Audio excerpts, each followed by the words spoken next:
So if you had alone time with Femke Halsema, the new mayor of Amsterdam, what would you say to her? I would say a few things. I would say that we are lagging behind rapidly and significantly in terms of other European cities. Maybe say Rotterdam is more innovative than Amsterdam in this thing? No, definitely. That always helps, you know? Much more pragmatic city of Rotterdam.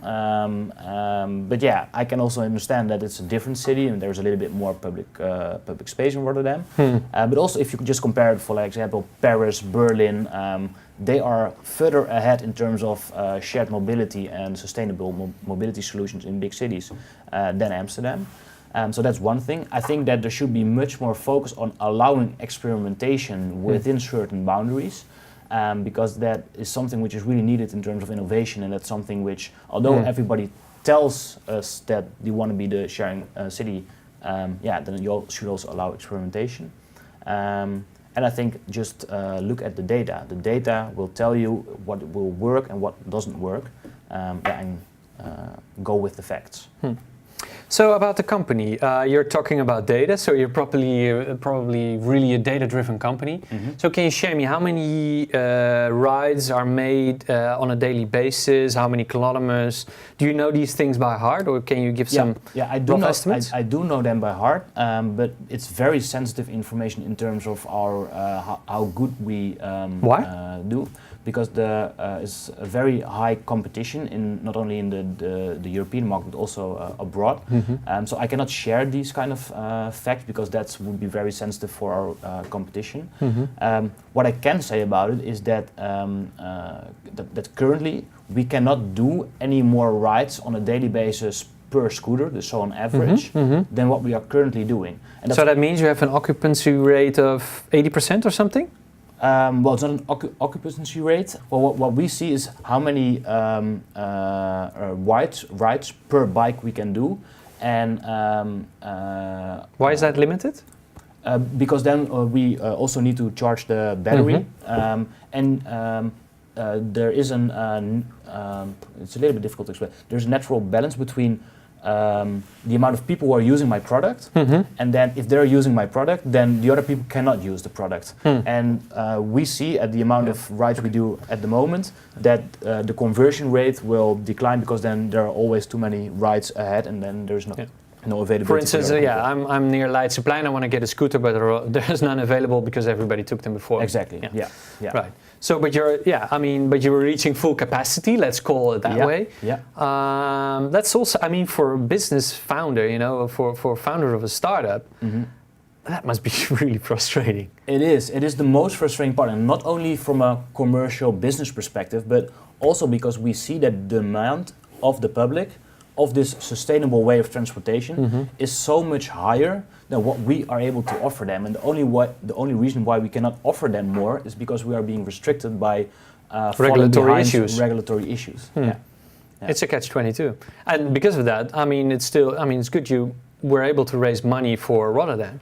Yeah. But does this limit your, let's say, roadmap for internationalization as well? Because you need the data of Amsterdam too to raise money again, I guess. No, that's not really correct, because the data of Amsterdam is so good that we were able to raise the money we needed, including with a bank, to open up Rotterdam. We have a formal approval, so to speak, and a collaboration with the municipality of Rotterdam, because they are really... Yeah, how did you did that? Actually just by showing them the data you have, explaining them that this is good for everybody in the city, and then just make very good guidelines. Something like that. Yeah, like guidelines about the way we are operating in a city, but we also had a lot of things we oblige ourselves to. So, for example, if a scooter is broken down, we have made an appointment how fast this scooter should be repaired or being... how fast is that? That's in Rotterdam within 4 days. It should be either be repaired or it should be subtracted from the public environment. That's pretty decent. I would say that should be done in 24 hours or something if it was the city of Rotterdam, but I think you struck a good deal, perhaps. Yeah, I think so too, but if you compare that, for example, with all the broken bikes and scooters in the general public, I think it's very quickly. I think things which are more important is the amount of rides we agree to in Rotterdam per vehicle, because then you can find the perfect balance between the amount of vehicles you want to have in the city combined with the demand of the city. And that's totally different than, for example, the bike sharing companies or some of the bike sharing companies which just dumps 10,000 bikes, and it doesn't matter if it's being using once every 5 days or like 3 times a day. That doesn't really matter. And yeah, we see it a little bit differently. We think that a vehicle which is standing still is actually a problem because it's in the way, and a vehicle which is being used from A to B is a solution because it brings somebody there. So make sure that your occupancy rate is high, because then it's the best solution. Yeah. So you're still quite a young fellow, at least compared to me. How old are you? 30. Okay. But you're already the CEO of, I think, probably one of the most prolific scale-ups, I can call you scale-ups with 4 million of funding, in the Netherlands, in a very competitive market. But you had quite an unusual career. I mean, you started as an intern at L'Oréal, am I correct? Yeah.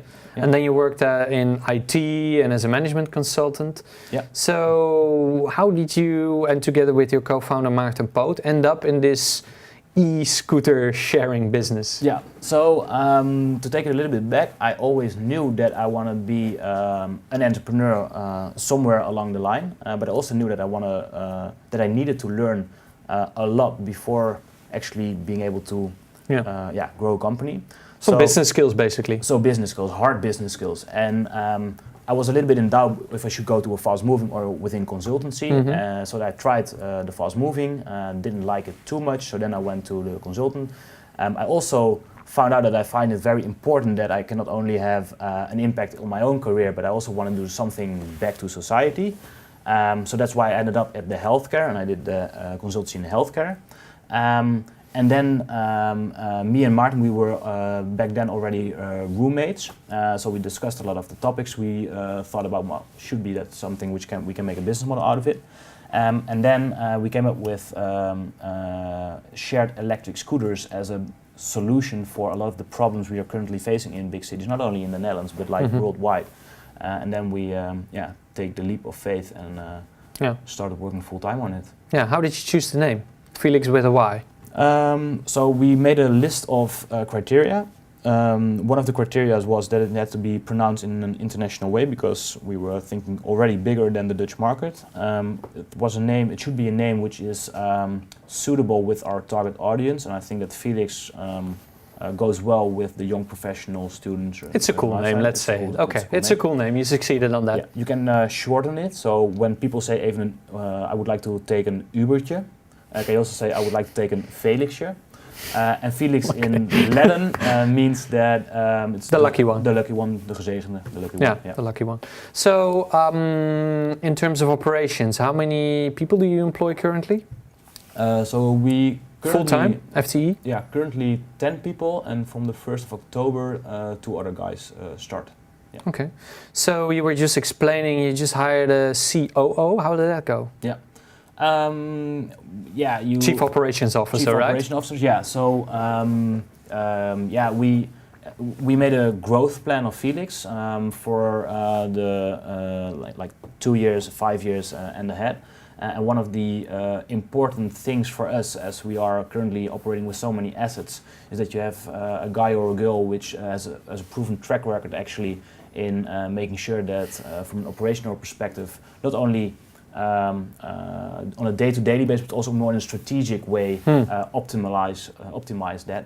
Yeah, you have to talk to these guys from ABN AMRO. They're not going. I mean, if they see 2 of these millennial startup hipsters, they're probably going to think, "Okay, my money is down the drain," right? Or is that you need like a serious person with a big track record, basically behind you. How I always tell about people is that when Maarten and I started last year in August with Felyx, we were like a true startup. We were with like few people, Maarten drinking lattes, hanging around in co-working spaces. We were were a little bit more serious about it, mature, yeah, serious. Yeah, okay.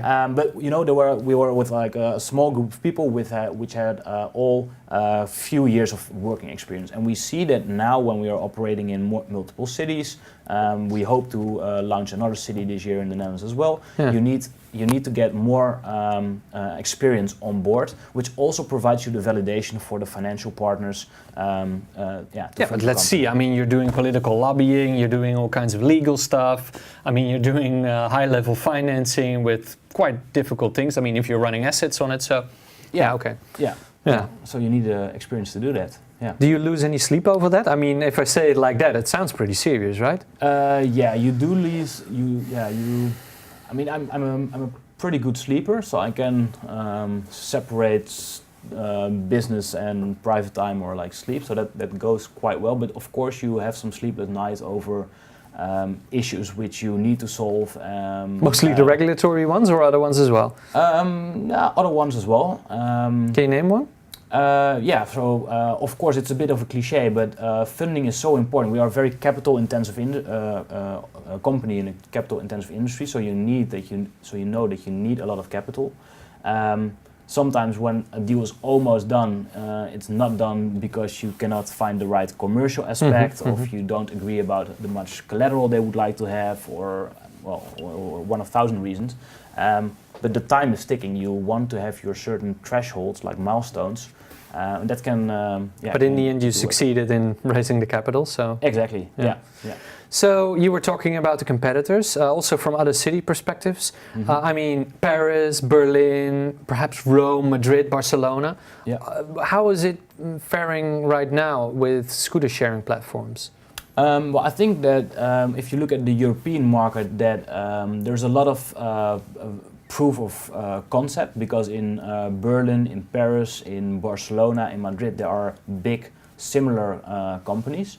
Can you name a few? So in Paris, the City Scoot started. They have about 1,000 scooters, maybe like 1,600 at the moment in Paris.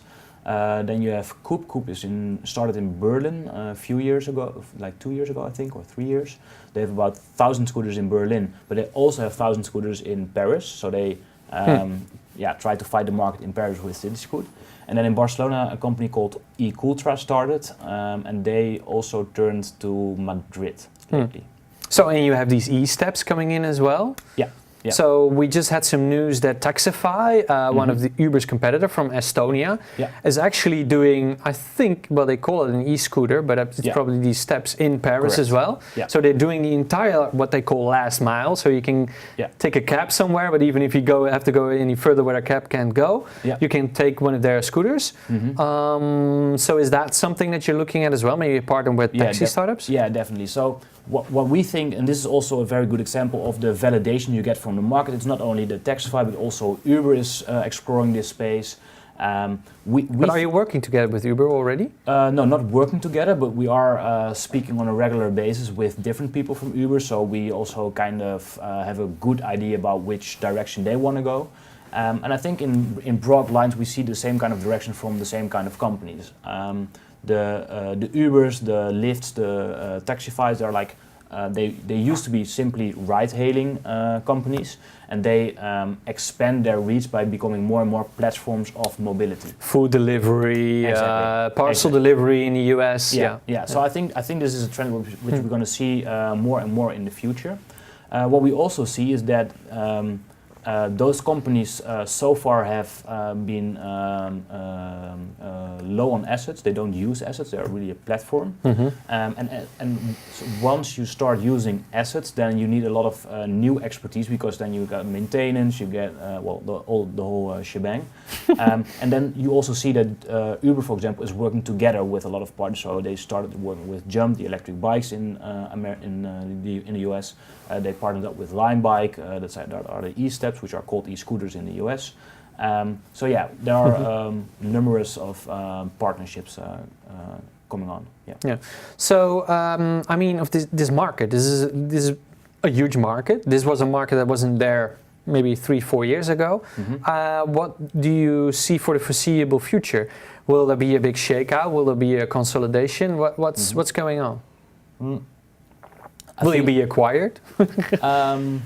Or are you going to acquire others? Yeah, well, that's the end game. That's the plan. Now, so what I see is that we are in a hyper competitive market operating. So the thing which is going to be key is speed. So speed to expand the execution. That's the most important part. It's our intention. But where can you go? Can you go to Antwerp, or do you want to compete with the others in Berlin, or you want to go to Vienna? Like. If we take one step back, I think that big cities in general, they're only growing. So more and more cities are going to use sustainable micro-mobility. And that can be in terms of electric steps for certain rides. It can be electric scooters like the mopeds we have for certain rides. Or bicycles. Or bikes, depending on what each customer would like to have. We think that it's not that the big fish eat the small, it's the fast which eats the slow. So we sincerely believe that we have very good papers to be the one which can outmaneuver the other ones because of the way we structured our company, because of the people and the talent we acquired within the company. But it is very important to grow rapidly. I cannot foresee if in the end Uber comes or Lyft comes or one of the competitors comes and say we would like to buy your whole market. That's not what our intention is. We would like to make the company as big as possible ourselves because then we think we can add the most value to it. And then we have to see in the future where the market will But still, if you need to expand, you need new, fresh cities, and most favorably cities that are big, that are in dire need of these kind of micro-mobility solutions, as you like to call it. Wow, great word for jargon, or bullshit bingo, whatever you try to do. But I understand where you're coming from. So, but what kind of cities can you go to? Are you looking to Belgium? Are you looking towards maybe Italy, or maybe to the UK, or so Nordics, perhaps? Again, as you can imagine, because of the sensitivity of that kind of information, I cannot tell you which cities we're currently looking at. But can you give us a little hint? No, not really, actually. No, but we do look. No, but Belgium seems, I mean, logical, right? I think that like Belgian cities, German cities, French cities, Scandinavian cities, all cities which have mobility issues, which have the similar size of like Amsterdam, Rotterdam, which are actually kind of small cities. I'm going to Brussels next week. I mean, you don't want to go with a car into Brussels. Exactly. I mean, it's excruciating. Yeah, but that also Antwerp, holds for exactly the same. Exactly, but that also holds for like for like all the larger cities in Europe. So the top 5 top tier cities of any country. And you can therefore you can also see what the potential is in this market, because there is so much space left for everybody to. Well, if I'm thinking about China, the US market as well. And there's still, there are probably maybe 50 cities in the US who are eligible for these kind of. At least. So, and let's not forget the rural area. Okay, so you have a lot of work to do, I guess. We do. So, in the end, what's going to happen if we talk with you again in like 5 years or so? Yeah. All right. So, who are you? What are you doing? Are you still with this, or? Yeah. So I hope and I strongly believe that in 5 years' time, me and Martin are still the owners of Felyx. I believe that we are. Operational in most, if not all, European cities for a minimum, and that you can also use Felyx, the brand, the brand combined with other mobility providers, because we really strongly believe in the complementarity of regular public transport combined with last mile is the phrase there, right? Exactly. So getting to your end point. And that will be all integrated into one payment subscription. Okay. Quinten, I would like to thank you very much for this great interview, and all the luck with Felyx. Thank you so much. Thank you for having me.